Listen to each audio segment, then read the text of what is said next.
yeah. The way to drive outside, you were thinking play for the major league. Of what it means to be on a relay. Touring around the crib while your face sleep. I can never. What's up, y'all? This is Game Flow, and we're here with Melissa Jefferson-Wooden, 5-time world champion and 2-time Olympic medalist. take us back through what it was like when you first got on the team, when you first got on that team. What was going through your mind when you found out you got The very first time I made it, it was kind of just like a shock of, well, really I was just in shock and in disbelief because the year had been going so well for me, and it was felt like I was just still just riding the wave or riding the high of where I was. But as the years go on, making the team now is just more of still like relief, but not so much shock. More of just I know I was able to come out here and do what I was supposed to do. fast forwarding to you coming off of a successful season? I think you were undefeated In 100, yes. in the 100. So what was that like when you finished up your last race and you won? Like, what was going through your mind when you looked up and you were like, wow, like it's one thing to see it on TV, it's another thing to see it on the screens, but it's another thing to actually hear from you. So what's going through your mind? So after that last race, which was the 4x1, I got to do it with my training partner. So that was always a plus. Like all 4 of us from the same training group was on the relay. And so being able to celebrate that and share that moment with them trumps every other feeling that I felt. And then secondly, I would just say it was a sigh of relief. Like, yes, like we finally did it. And then it hit me like, oh shoot, I got 3 gold medals at the same world championships. Like that's crazy. So you came out with the youth, you were able to come back to your community and give back in a way that was very impactful. Whether they remember it or not, Yep. somebody took something with them today. What was that like, being able to interact with individuals and stuff like that?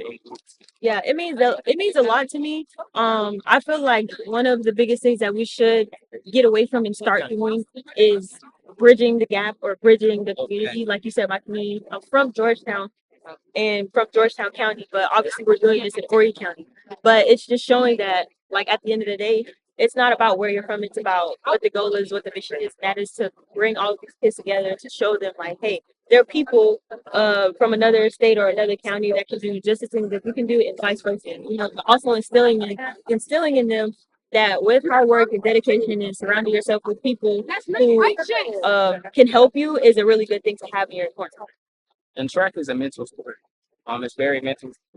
So before races, when you're at the line, what's some things that you say? Is there like a song that you play in your head, like a little countdown? Yeah.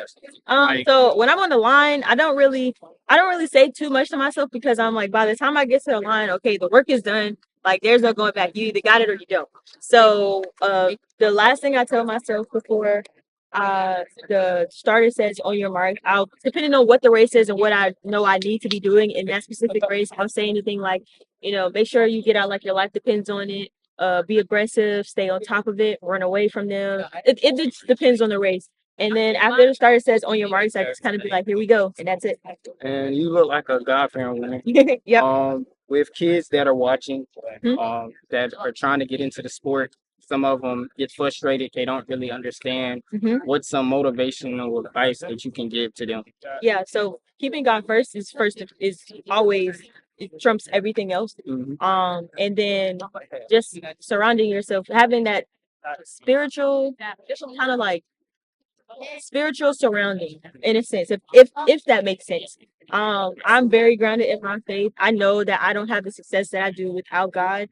He's the one who put me on this journey to be able to do that, to do the things that I'm doing, perform the way I perform, and then come out here and be a part of great occasions like this. So without him, like none of that is possible. But it's also realizing that and staying disciplined and what it means to really stand in your calling.